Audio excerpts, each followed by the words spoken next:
On this day, 73 years ago, June 5th, 1944, the Supreme Commander of the Allied Expeditionary Forces, General Eisenhower, drafted 2 letters.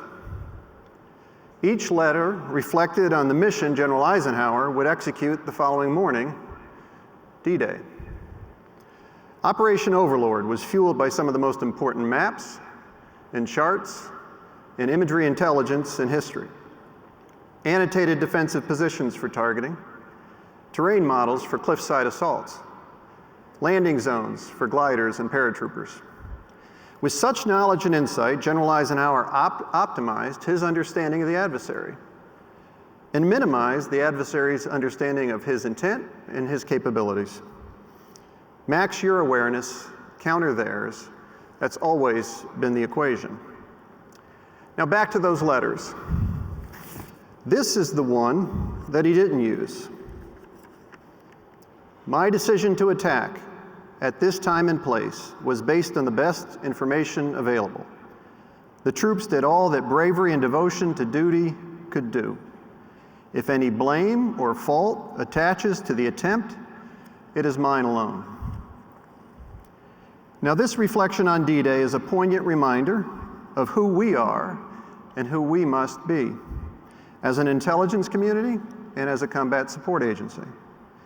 We exist for one reason: to advantage our decision makers and the warfighters they deploy upon those decisions.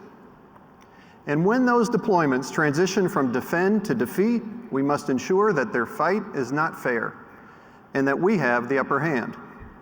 And to deliver that advantage, we must win the race for space and for time. Space for decision and time for operation. So this morning, I'd like to talk about the GEOINT revolution that we've sparked in our time, and how I believe it will drive and how it must drive the next generation of intelligence. Our team is ready, our community is connected, and our profession is positioned to win this most important race. For Team GEOINT, this is our race, this is our time, and this is our story. Our expanding view of the planet comes from space, air, sea, and ground. And in just 5 years, there may be 1 million times more geospatial data. Yes, 1 million times more. So we're at our own version of D-1. This is our time. In a world that has image scarcity in its rear view mirror and a data tidal wave on its horizon. We'll either sink, or we'll swim, or we'll ride this rising tide. And I say we ride. So just how big is this rising tide?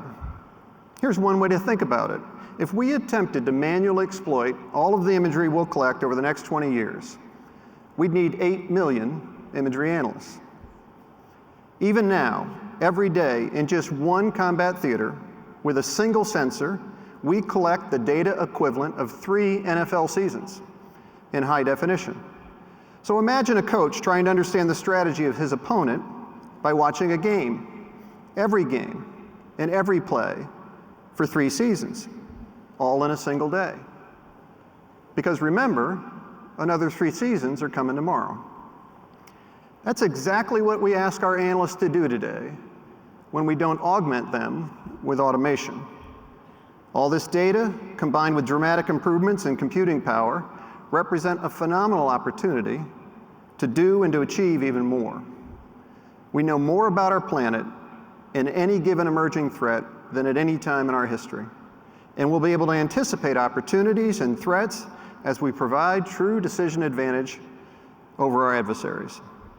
And as we do so, we will steal space and time from those who seek to harm our security, and we'll give it to those charged with protecting our freedoms. And because time itself is not on our side, the worlds of technology, of capability, and of policy are turning so fast on their own that merely to keep pace, much less win, we must move even faster. This data wave is not something to fear. The data are not the threat. Managed smartly and efficiently, this wave of data can reduce the threat, but it's going to require us to change. First and foremost, we know we cannot deal with this wave on our own. We need partners. I'm the director of NGA, and I'm also the functional manager of the growing U.S. GEOINT community. Our U.S. community connects with our Commonwealth partners, as well as with other international countries, with academia, and of course, with industry. Together we can and we must build a far more unified, professional, and interoperable GEOINT enterprise by implementing a set of shared standards. Create an environment that fosters trust and accountability. Develop a common needs framework and partner strategically to advance the enterprise. So if we think first about how best we can partner, we're far more likely to achieve success. To better reflect a Team GEOINT first approach, I made an important change last year when I elevated the director of NGA's GEOINT Enterprise Office to serve as my associate director for functional management. Dustin Gard-Weiss, appropriately on joint duty from the U.S. Navy, wears those hats. I've given Dustin the mission and the clout to act on GEOINT matters from a community-first perspective. Why is operating as a community so important? Consider, for example, NGA's partnership with the Oak Ridge National Laboratory in Tennessee, a crown jewel in our national security enterprise. I'm proud to say that NGA invested our R&D at Oak Ridge about 10 years ago, and it has paid off. With the help from the Gates Foundation, Oak Ridge used big data and world-class computational power to create a map of Nigeria based on satellite imagery and more than 2,000 neighborhood surveys. With this innovative approach, they identified settlements that didn't exist just a few years ago. So when Nigeria distributes the measles vaccine next year, they'll save $1 billion, and more importantly, countless lives, because they won't use flawed 10-year-old census data. And it's all thanks to the innovative combination of imagery, automation, human geography, and mapping technologies, underpinned by strong partnerships. One great example of a multinational partnership born out of Germany's leadership is the T-REX Alliance, consisting of nearly 30 nations.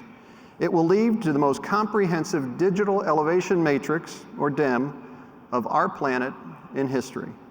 The combination of German initiative and the team's coordinated efforts will quite literally redefine the Earth. And just 3 days ago, we released the latest update of our Arctic DEM on the World Wide Web, in conjunction with the University of Minnesota's Polar Geospatial Center, under the leadership of our colleague, Paul Moran. With its 2-meter spacing and growing coverage, the world, and I mean the world, now has a much greater understanding of terrain in this last frontier. As always, we're close partners with the NRO, and 9 months ago, Betty Sapp and I stood up the CGA to evaluate commercial GEOINT capabilities and services. Please visit the Government Pavilion tomorrow at 3:15 to hear from CGA's leadership, Mike Foster from NGA and Pete Moon from NRO, and see the unveiling of their leaderboard. We intend to make it easier for the government to acquire commercial data and services through Cyborg, and Cyborg is off to a great start. GSA has added 10 vendors to Cyborg and another 20 pending final approval. And so far in this year, NGA has committed more than $40 million via Cyborg. This initiative supports our commitment to become the GEOINT broker of choice, along with other activities like Janus, which will take our data into the realm of content services.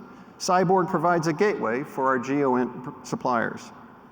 We will broker user needs to suppliers and convey the content and services back to our customers. To hear more on this, please join Justin Poole in the Government Pavilion this afternoon at 1:30. To make it easier to combine individual efforts, we've developed GNOME, which allows us to crowdsource and share foundation data. Right now, there are more than 600 contributors, including this keynote speaker, from 15 nations on the World Wide Web presence, and more than 1,000 teammates on our top secret domain. Later this summer, we'll deploy GNOME to our secret domain so the military can access it more easily. Now here's a recent example from the city of Yei in South Sudan. In just 7 weeks, Team GNOME added more than 700 kilometers of new roads and more than 70,000 new features. And we're pressing ahead with outposts not only in, and we're pressing ahead with outposts not only in Silicon Valley, but in New York, in St. Louis, Boston, right here in San Antonio, and in Ybor City, near Tampa. Those teams are creating innovative solutions with non-traditional partners and networks this very day. I say again, we will go wherever the talent exists, and we'll apply it wherever the mission demands. The bottom line is that partnerships benefit us all. Together, Lewis and Clark blazed trails for American expansion, trade routes, and security. Wilbur and Orville created manned flight.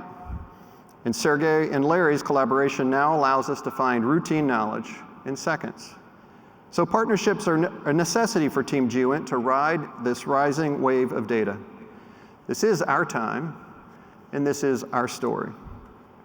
We also need to develop tools and training. Remember those coaches trying to watch every frame of every game? We intend to automate 75% of the repetitive tasks our analysts perform, so they have more time to analyze that last play and more accurately anticipate the next one. And then they can look much harder at our toughest problems, the 25% that require the most attention. Fortunately, we're already realizing that potential. We've had several resounding successes over the last year, and here's just one of many. Since I opened with Normandy, we'll take a look at a new GEOINT service we call Beachfront. Beachfront automatically creates new coastline data using commercial satellite imagery. You're looking at the immense river delta system on the border of India and Bangladesh. It would have taken one analyst 5 hours to produce these vectors. It took Beachfront less than 6 minutes. Over 300 minutes to less than 6. That's a lot of time freed up by computers to allow analytic work that today only humans can do. And last Friday, I had the opportunity to visit one of my favorite incubators of innovation, GEOINT Services Rapid Feedback Team. They deconstruct customer workflows to understand their pain points, which helps us and our customers evaluate how GEOINT services must tie into and improve these workflows, but in a low-risk way. This team of analysts, technologists, and data scientists is redefining today's reality and tomorrow's possibilities. This is our time, and this is our story. NGA's Safety of Navigation mission is one of our oldest missions. Ensuring safe navigation in the air, on the sea, and on the land, including the precision work being done by our geomatic experts, is at the core of NGA's support to our nation and our allies. Here too, we're shifting from manual to digital as we move into the augmented and automated arena with our foundation modernization efforts. While geodesy remains the lifeblood of NGA, the heart of our profession is analysis. And it's always been an art and a family of sciences. So now it's time to add that extra spark, not just the electricity on a circuit board, but the flash of a great idea that takes us beyond where we thought we could go. The movement from pictures to pixels to data is a significant change not only to our technology and our processes, but also to our team. So we've started to retool and reskill our most valuable asset, our people. As we ride this tide of data, it's important that every teammate has the necessary data literacy and computational skills. That includes not only the analysts who derive insight from data and create coherence from chaos, but the supervisors who manage them and the leaders who make strategic decisions about that data. Of course, we still need creativity, intuition, critical thinking, and intellectual diversity, as well as a working environment in which all our teammates can contribute within a culture of mutual respect. Because the smart money, and my money, is on creating user-driven and user-developed solutions, just like our rapid feedback teams are doing. This is our time, and this is our story. At last year's symposium, we described GEOINT Services as our flagship effort to deliver content and services via the cloud. Well, I'm happy to report that GEOINT Services is now well underway, and we've transitioned it to the development side of the house. Now, adding more programming skills to our workforce will allow us to manage the floodgates of information opportunities. I decided to try this myself when I recently completed a Python class. Now, I'll never be a real coder, but my goal is to be able to communicate a little better with my data-savvy workforce, to think differently about that data, and to make better decisions about the data. And when I see initiatives like #WeCode, Women Enriching Coding, that helps users build and improve their skills, I see them fitting right into this moment where we ride the wave to new heights. This is our time, and this is our story. When it comes to certification, we're definitely riding high. NSG members have the opportunity to get 8 professional certifications. The National Commission for Certifying Agencies has accredited 3 of those programs: GEOINT Fundamentals, Imagery Analysis, and Aeronautical Analysis. We've administered over 14,000 tests and awarded 9,000 certifications to GEOINT professions worldwide. And now we have the largest intelligence certification program in the Department of Defense. And we appreciate and value the certification efforts of our partners at USGIF. This certification path will lead to shared standards, shared terminology, shared tradecraft, shared everything, and more accessible data for all of Team GEOINT. So as I hope you can tell, I am bullish on this GEOINT revolution and the future of our profession, because this is our time, and this is our story. But there are 2 areas where I'd appreciate some feedback when we get to Q&A. One is what I've started referring to as GEOINT assurance. The reality is that any digital connection includes both benefits and risks, because when so much of what we do now is in the open, we've got to safeguard the integrity of the pixels, the data, the commercial providers, the artificial intelligence, and the algorithms, to ensure that they haven't been interrupted or corrupted. While it's well known in our profession that we can't completely trust anyone, what we can do is differentiate between bad data and data worth further examination. That's what GEOINT professionals do, apply their tools and their expertise to make these important distinctions. Now, we could button up and play it safe, but to not work in the open, where so much of the data, so much of the answers, so many of our customers now reside, would be negligent. Almost 3 years ago, I coined the phrase "succeed in the open." At the time, I was calling attention to a bright opportunity for our future. Well, a lot has changed in 3 years. Now, succeed in the open is not an option, it's a necessity. We used to create unfair fights by developing and employing unique access, unique sources, and unique capabilities. Suffice to say, we have less and less that is unique today. So we must win through aggregation, through application, and through innovation. And this is our time, and this is our story. The second challenge I'd appreciate some feedback on is the area of augmentation and automation. How best do we take action here? Because if it's done right, augmentation will enable our analysts to find the meaning above, beneath, and beyond the data. The goal is to let commercial providers scoop the data, let the algorithms process it, detect changes of note, and cue the integrated strategy. Then have our analysts do what they do best, understand the world. This is our time, and this is our story. Where we need the most help in augmentation right now is full motion video. If we continue to exploit FMV the way we do it today, it will become an existential threat to NGA as it eats up more and more of our analytic capacity. It's time-consuming, manually intensive, redundantly processed, and leaves a great deal of data undiscovered and unexploited. In other words, while it remains essential to our national security, it's both very expensive and extremely inefficient. We must change this.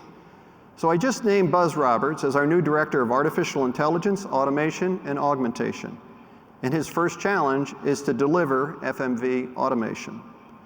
Of course, FMV is just one area in which augmentation and automation are required.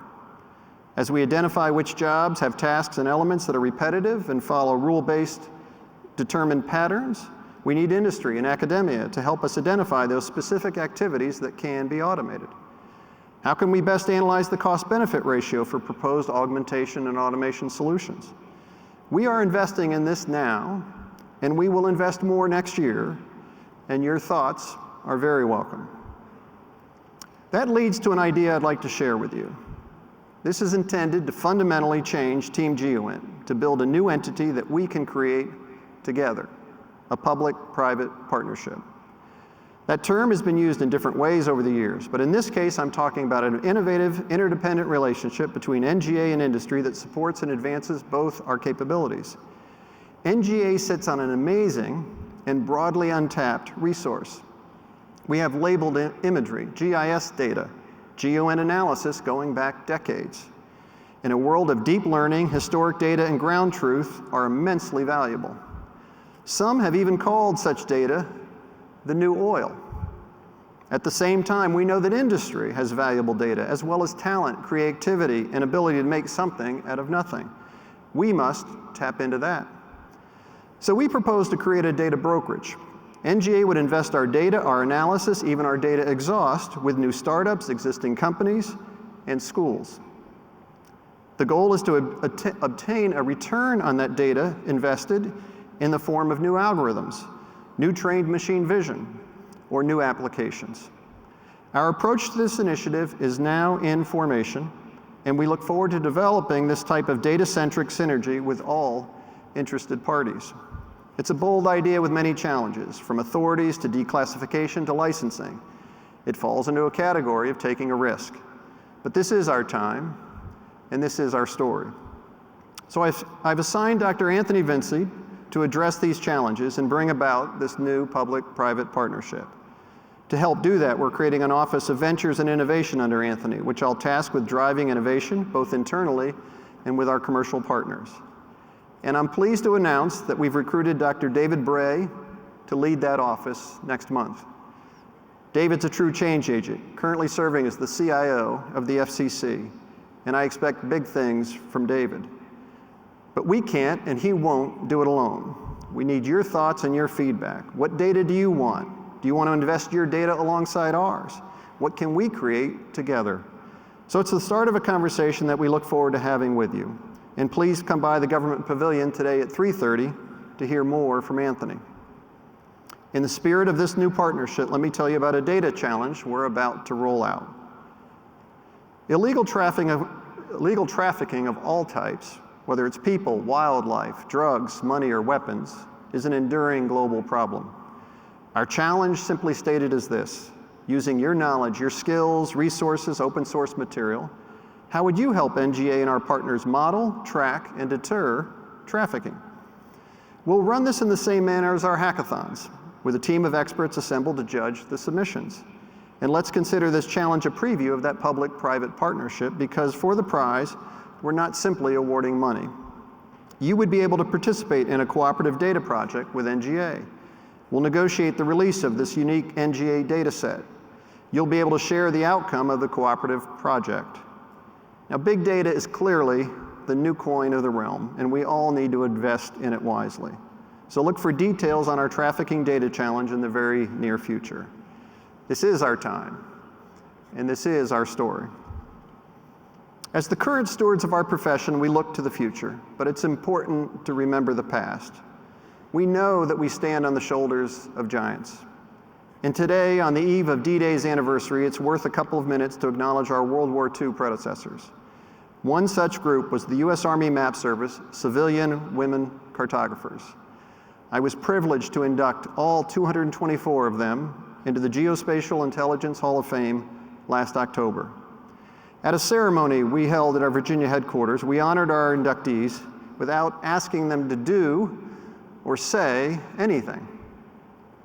But one of them, B. McPherson, had other ideas, and so we went off script. She represented her fellow cartographers, and she did it with panache. And I'll let B take it from here. Our mission was to provide the generals a clear understanding of the battlefield surrounding areas, terrain, and places to attack or evade. In order to achieve victory, we made maps by hand using contour pens, protractors, and India ink. I would like to say this about the 3 M's. We worked together, we prayed together, and we played together. And we even had a softball team called the Contours.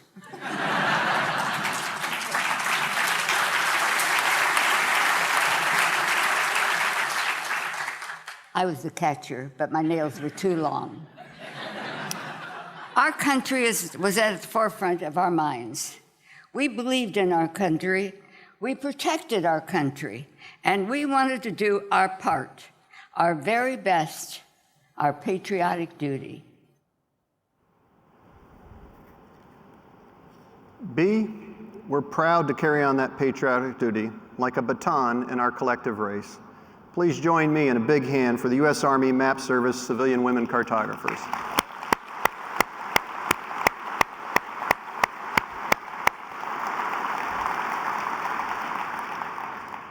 Our customers today are the living legacies of those heroes from the greatest generation. Not only those who stormed the beaches, but those who ferried them in, those who created a working port that was a marvel partnership between maritime forces and industry, those who brought fuel across the English Channel, those who invaded by parachute, those who flew the paratroopers in, those who provided air cover so that the entire operation was considerably safer. And it was also those who, like us, removed doubt, increased confidence, and enhanced the safety of that operation on the precipice of battle 73 years ago. Those heroes who landed on Normandy, the ones who gave their all, and those who lived to fight another day, depended on our predecessors. That was their time. That was their story.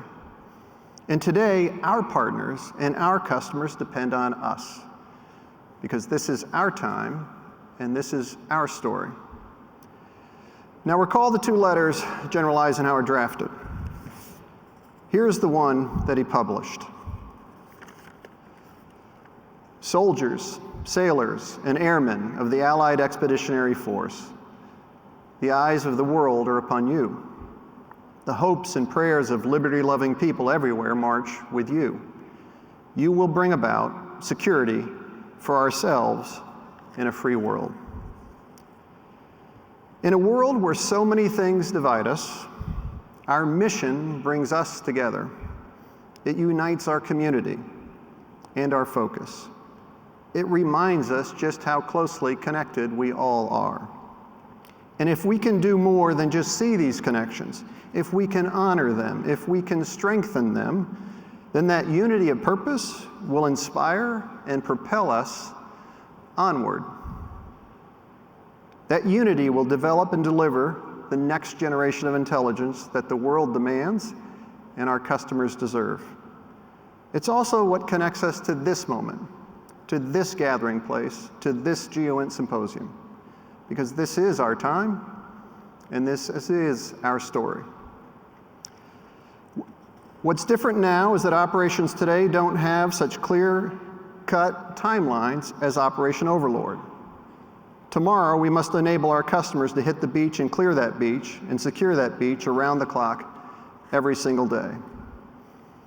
My intent this morning was to highlight the connections between my agency and the rest of Team GEOINT, between the U.S. and our allies, between government and industry, and between our proud history and our vibrant future. This is our time, and this is our story. Now allow me to share a personal connection.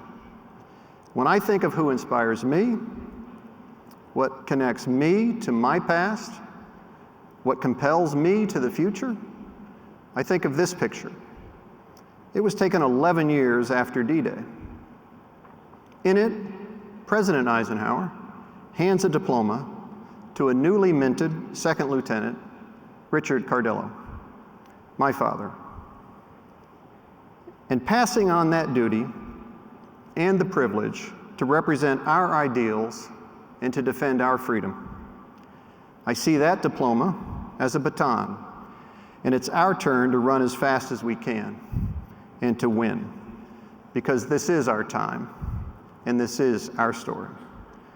Because just as we keep our eyes on the world is also looking to us, counting on us to use every asset at our disposal, every pixel, every neuron, every bit of data to make the difference, to win the race. We must do that for our leaders, our citizens, our military, and our first responders. This is our time. This is our story. And now it's our turn to play our critical role to protect the world, to lead and train the next generation. So allow one final connection. I'd like to invite Megan to the stage to help me make a closing connection. Megan is the most junior member of the NGA at the NGA Symposium this year. As Megan pursued her GIS and International Studies degree at Salisbury University, she interned at NGA for 2 years. Upon graduation in 2016, Megan joined our Directorate of Analysis, focusing on Africa. So Megan, I'm going to present you with my coin as a symbol of that baton pass. And I'm going to entrust in you and all that you represent to take our profession where it needs to go, to lift our effect, to raise our eyesight, and to get to that horizon. And I know just looking at you that our future is very bright. Congratulations. Thank you. Yeah. Thank you all very much.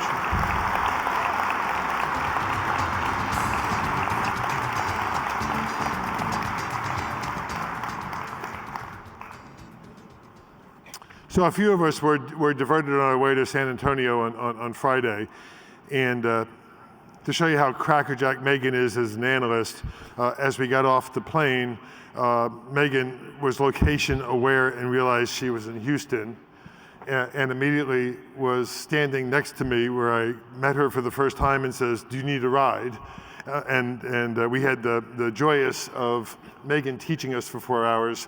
Connections. As NGA right.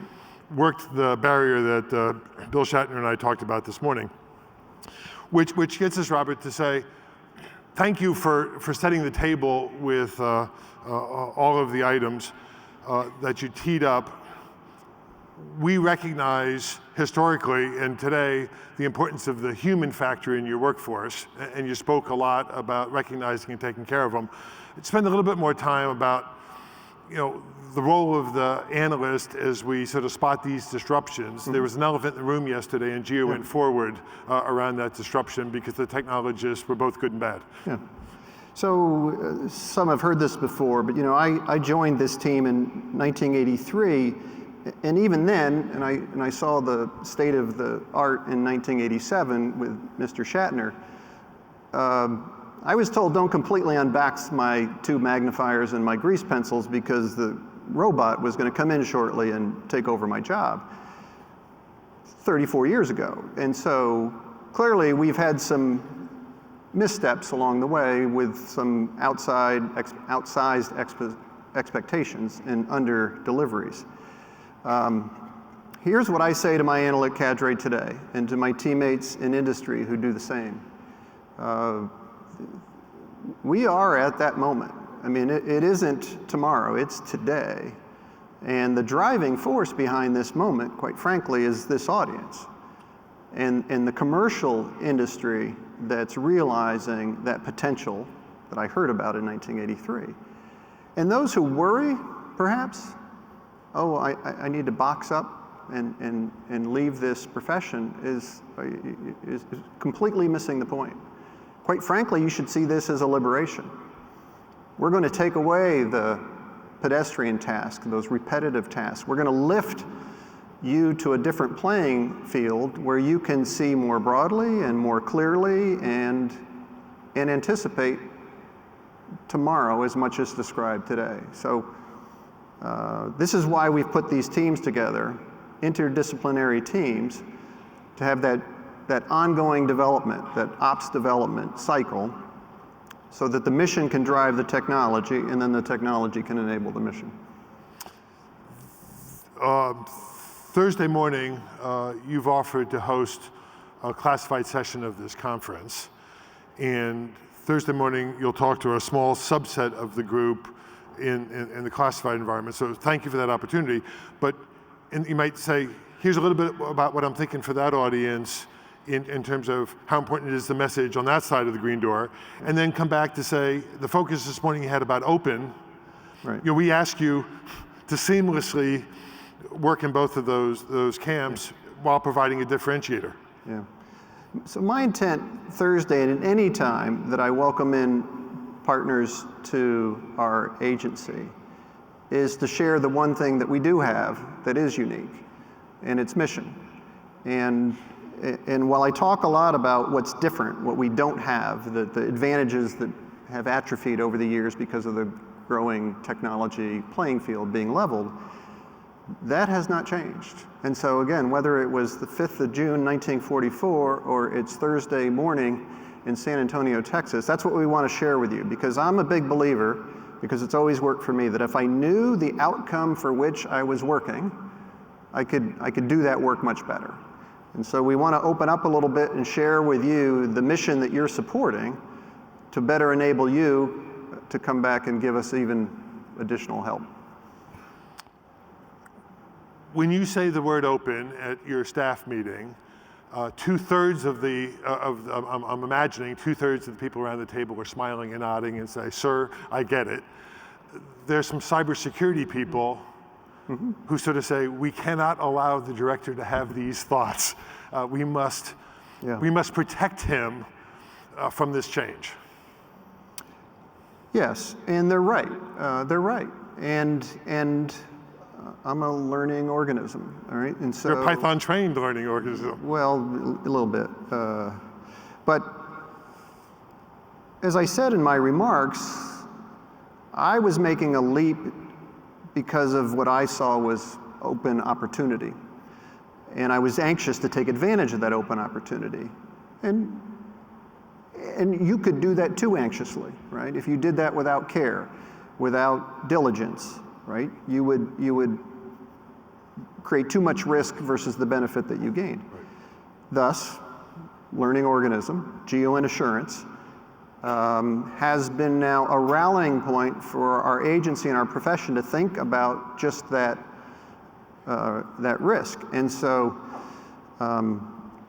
this is protection. This is ensuring the pedigree of our data. This is you. You know, we're all connected, and thus we're all as we connect with one another, we create. We could carry risks over from one part to the other. But the other piece too is that because the world is more open, it just is, I owe those who depend on me what that means to them. Those that we serve are also in the open. And so I need to do a better job of explaining what risks, what exposure that might have for them that it didn't have before. This next question is philosophical in nature to help us think about, you know, are we thinking about it right? And we recognize that most of us have a subordinated relationship to you where you are a willing buyer and the big we want to be a willing seller. We do share this love of mission. You say the words public-private partnership, and we're like the dog that perks up its ears because we think the partnership may have some business implications. We hear you talk about innovation, and when we hear innovation, we're a little confused because the ecosystem tends to bend the people in this room by things like academia or small company or medium company or large integrating prime. When you think about how you do business and how you drive innovation and how you buy stuff, if I work for a medium-sized company, is that the right way to describe myself when you're looking for a public-private partnership solution? So watch carefully, pivot, right, away from you, all right, I'll look like this way, and tell you all that today at 4:15, you need to go to the government pavilion and hear from Sue Gordon and her merry band to get an insider's guide to GEOINT services. The band includes Mark Munzel, Dave Kackner, Jim Long, and Ben Tuttle. Now they'll talk about the adaptiveness, the innovativeness that we're putting into the system. What Anthony will be talking about, just in front of that conversation, is what we think is the value proposition on public-private. And as I think about it, Jeff, I am most interested in tapping the potential of the data that I have. It's underused. And how can I free that in a way that creates your machine learning tool to advance much more quickly, or your visualization system to create a better understanding of the local environment, or your application to be able to learn more quickly. So we expect that us to be giving that, presenting that in a way that you, large, medium, and small company, could choose, oh, I could see value if I could connect to that data set. And this is an old example, but it's so data-centric in its thought. When Joanne Isham was Deputy Director of NGA, I called her one day and said, you know, it's sort of interesting how our two bureaucracies have reacted to this little vignette. The corporation at the time, Lockheed Martin, had received some data holdings from NGA to go do research and development on. And it turns out it came with some boilerplate in the contract. And in an audit, after IRAD money had been spent on the imagery, all of the great minds on both sides of this public-private partnership instructed that the results of the successful IRAD could be briefed, but it could not be briefed to NGA employees. Well, good. It could be briefed to the Aussies and the Canadians and anybody that was cleared, but it could not be shared. And I called Joanne and sort of said, this seems like sort of strange direction, to be given data to invent a solution to a problem and to have another arm of the same agency sort of say, well, there's a rule about how you take the data to market. So maybe we do it differently this time. Right. So as you do this, yes. Do not underestimate, back to cybersecurity, everybody wanting to help. Yeah, I don't think we do. But again, you know, we put Anthony in charge of this, and quite frankly, this initiative is part of the reason why Anthony, Sue, and I came to the agreement we have, where Anthony rejoined the government to take advantage of his initial public service, his private experience, and now trying to bring it together. I did say we know it's not without risk. I did say it's not going to be easy. I'm sure we don't even know all the questions yet. But again, that's why we're rolling it out here, to begin that conversation, to learn those lessons. If I'm I think an innovative company, and I'm relatively small, but I'm not in this market space, and I come to GEOINT and I said, I really have something to offer, I'll go to the government stage today, and maybe I can ask Sue and the team as that person, should I team with somebody in this room? Can I do it alone? Are there enough avenues that I can test, you know, the firmness of my footing in terms of how I interact with the agency? Because I'm feeling smart but lonely. And yeah, you know, what's running in my head is I don't know. I should go with I don't know. I don't know what advice to give that small company right now. What I do, we are very open to, is that conversation, Jeff. And I've got teammates with much more experience in this regard across the NGA and the industry side.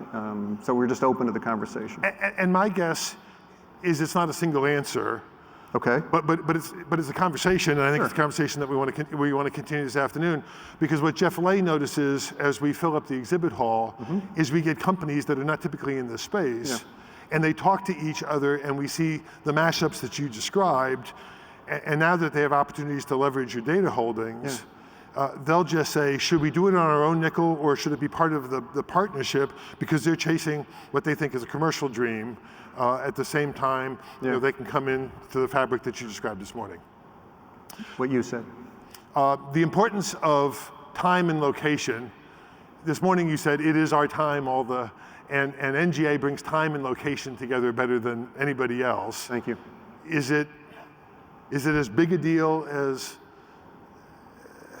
for the users, and does the demand side recognize just how big a deal that is?